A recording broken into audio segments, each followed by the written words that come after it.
G'day legends, I hope that you're having a fantastic day. Now, today's video is going to be a bit of a special report, sort of an analysis, and this is going to be based primarily on one conversation I had with an incredibly experienced soldier who has been fighting on the front line now for this entire war and has seen how things have changed, both on the Ukrainian side and seeing how the Russian tactics and how they're operating is changing. Now, everything he said in this over the few hours we spoke in a private conversation has lined up exactly with fighters I speak to every single day privately. Now, this is going to be mixed in with the brief that I gave interstate earlier this week, given my experience as a soldier and now reporter and analyst on what I see happening with my contacts on the front and what they're all telling me are the same problems. Now, of course, the primary contact for this, he has said that in the future he may interview with me, but at least now he really wants to remain anonymous. But he spoke to me about what changes he has seen, the failures, the successes, and what needs to be fixed, and what could be fixed using what is currently in Ukraine without any bloody special funding, without any massive changes, just simple things that would have a huge difference. And he emphasized that it's not too late yet, but it soon could be if this isn't implemented like here and now.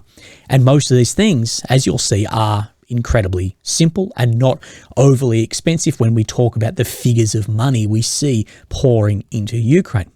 Now, you will hear things that you may not like, and I know many will paint any criticism directly as propaganda, sitting on their couch while scrolling Twitter, because it seems that now criticism and something you hear that you don't like or you may not agree with, depending on your position, maybe not your experience, gets painted as propaganda and paid off straight away. It's one of the reasons we have some of these issues. Now, this is going to be off handwritten notes, so just bear with me if I get a little bit lost at some points or not. But this gentleman spoke to me about the problems facing Ukraine on the front line, in the trenches, and maybe what's being ignored and what could be then fixed. Now, he did speak in the beginning. Over the past 2 months, there has been a massive change by how Russia operate at the front. Now, he put this down to a few changes in equipment, but also changes in tactics as well as discipline. So he said Russia now have many kamikaze suicide drones, emphasizing many more than we have, and how they assault with their artillery has changed, and benefiting on the concussion that the artillery put forward and the tactic change that the assault is now happy to withdraw, so that they'll hit a trench incredibly hard with kamikazes, with artillery, then the assault will move forward.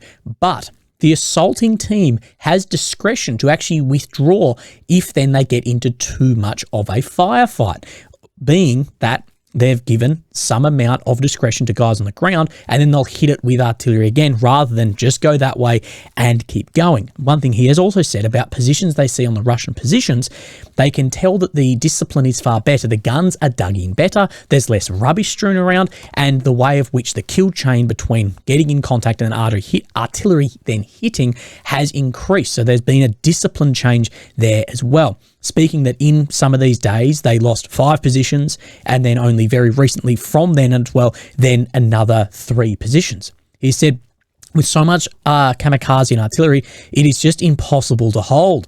They'll attack on one side first and then sweep through, that they have more kamikaze than we currently do soldier on some positions. Now, one thing I will like to say in this, it's an incredibly long front line, and of course, no one is serving in every part at every time. So this may not be relevant in some spots, and it may be more relevant than in others. Now, he said, we could avoid all of this. We're in 2024. Without things like zigzag trenches and top cover, we'll continue having these problems. That the amount of artillery, this will just collapse a shit trench. This is the biggest issue, not expensive kit. And the example he gave was Abrams and F-16s.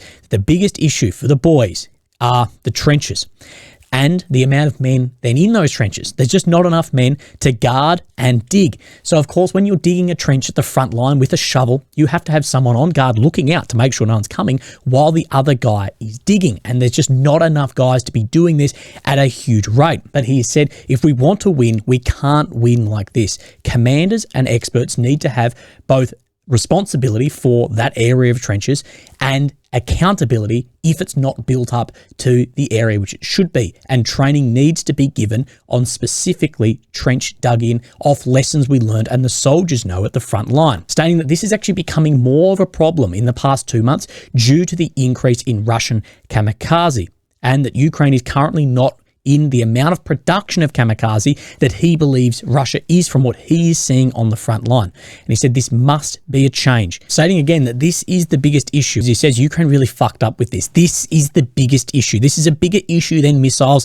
or high-tech equipment, because it's having a problem down the line with discipline, morale, and equipment then in the trenches, and how then soldiers are operating. So he said the biggest issue is then the trench. But then it has an influence on the machine guns in the trench and the thermal and night fighting capability of that trench as well. Now, I'll speak on machine guns. In a machine gun, in a defensive position, you never open up that machine gun, that fire line, unless it's really desperate. You'll hit with small arms in other areas because the machine gun is dug in on an axis. But once that's bloody lit up with trace rounds, with whatever, the enemy will know exactly where that is and then go for that straight off the bat. We'll talk more about how the trenches should be built, what he says, as well as the thermal and night fighting capability as well. Now, he does say in 2022 and 2023, in his experience, this was nowhere near as big of an issue, just due to the kamikaze overmatch that Ukraine had at that point. And he's saying that the basics are just not being implemented and, quote, the situation is really bad. He also speaks that mobilization, he knows the laws have gone through, but this needs to happen now. He says we don't know what the Ukrainian strategy is for a 2025 offensive, but we need to mobilize now because there's too much front line, not enough men, and not enough logistics. And talking on how long the training is said that it will take versus how long he believes it should take to have a really successful offensive at that point. He says if you have good positions, people are then willing to defend those. That it was about when everything went to shit. Bad positions, people broke contracts, and people also fell back. The Russian army in 24 is way more accurate with artillery, and they're significantly more professional when he compares to his fighting today with in 2022 and 2023, with how they've dug in, their discipline of just cleaning up areas, digging things in, as well as how they're using that artillery and having their own assault unit being given discretion of whether they continue forward or pull back. And he says due to this, he doesn't believe the casualty figures that he's saying. He says, I believe that Russia has more, but not to the same degree of what we're seeing then online. He says Ukraine is too focused on offensive actions, not defensive actions, and that I want to see the training the boys are going to get in the West focusing on defensive actions and defensive lines. Simple things like the trenches need to not be wide, because if someone gets into the trench, then it can only be 1 or 2 people wide, and then increases your survivability, as well as being hit by artillery, being hit by drones. The sides of the trenches eventually collapse in, and if the trench is too wide, then you end up with more of just a pit, and then artillery has a much, much greater effect, as well as they need more of a zigzag so you can actually get out of the way of then these kamikazes. Now, the example he gives of that this can be fixed given exactly what can happen now.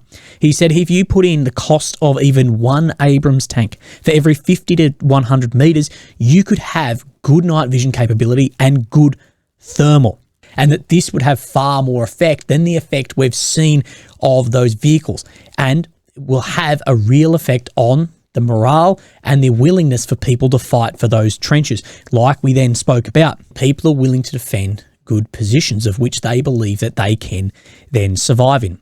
And he says, well, the trenches need to be no more than just over half a metre. They need rooftop areas for things like machine guns, sleeping pits, and everywhere needs good night vision and then thermal capability. And the effect that the lack of this is having is then a lot of men are afraid on the front line. And of course, this is then a bit of a butterfly effect. And speaking of the current front line, he goes, I am sure that it's 100% too late for some of these lines. Due to the Russian FPV and artillery advantage, to build defensive works in here, in this location now, would be impossible. You cannot bring in excavating equipment and you'll be digging by shovels.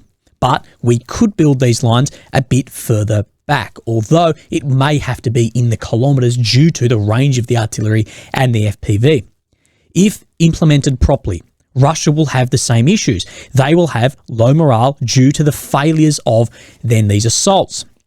He also said one thing that we can't be scared of is trenches close to the Russian line than we were used to, that they're having a lot of success with trenches then a lot closer. He said even at times they can speak to the Russians and yell slurs at each other across the line. He said because the Russians like to have their artillery before anything else, if you are then close enough, they won't fire their artillery on then your trench because it's too close to theirs, and as well that their own electronic countermeasures could also be affecting then their own drones. So he said we need to not have this idea of not wanting to actually close up on those trenches, that the trenches closer to the enemy are actually safer than the ones a little bit further back because they may be more for, more a gunfight rather than drones and artillery, where he is saying that Russia has the advantage. But he has said that motivation and morale in Ukraine has definitely changed. And this is what many, many people are telling me. And he said that this is exactly the problem that he's seeing, that these trenches are then causing, and this idea of being willing to fight and win. And another guy I spoke to, he said, look, we chewed up these Russian guys on motorbikes the other day. And he said, the thing is, yeah, we chewed them up coming through the line, but he said no one in our trench would have had the motivation and morale to actually mount up and do that. And he gave that as an example of how there may be this difference. And he said it could be impossible to re-motivate soldiers. You need to motivate new soldiers. A lot of soldiers on the line are incredibly tired and are suffering from battlefield psychological illness as well. He said we need to train outside of Ukraine. There's too many alarms to do what the French want and train inside of Ukraine. It just will not make sense. But he said offensive training will take at least 1 year. But if we want to do it next year, it needs to be done now. He said the 1 month thing, that is just pure propaganda. To have offensive works, that cannot happen. You may train people in defensive actions in 1 month, but he was saying you need to take guys out for a minimum of 4 to 6 months, conduct the training, and when they come back in, they need to go on areas on the front line for a few months to gain experience and also get in tune with the environment, what things sound like, when is safe, when is not, for a few months in some safer areas before they are then transferred to more hot areas and or then to actually launch an offensive actions. He said with these in place, with good training, good defenses, we can give the hope back to quote the we can win attitude, that it is possible to turn the tide, but we need to change strategy today because it may take a year.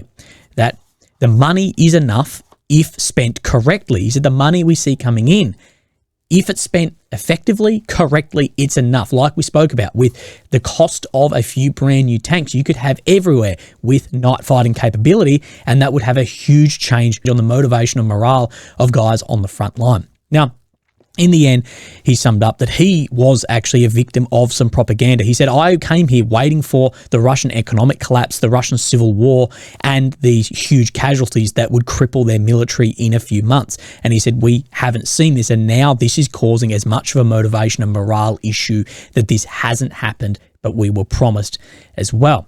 So, yeah, look, this may be highly critical. It may be looking down upon things. But I think things to take away from this is he has said it's not too late if it starts right now to train guys for the minimum of 4 to 6 months. And he was saying more towards the 6 months, but that there needs to be defense for like a good 12 months to remotivate. Either if it's possible to remotivate incredibly fatigued guys who have been fighting for this amount of time, or He was saying it's a lot easier to motivate guys who haven't been fighting, who have been conscripted and or volunteer to come in and fight, but also focus heavily on the defensive operation and how the guys are feeling in that idea of we can win, and to actually affect then the Russians' morale. Because he is saying, and the other guys are telling me, the morale, the motivation the Russians have currently, because they're making ground, because they have that artillery advantage, and that the assault team actually, in where he is saying, are now feeling comfortable to actually withdraw if they feel like it won't be a success.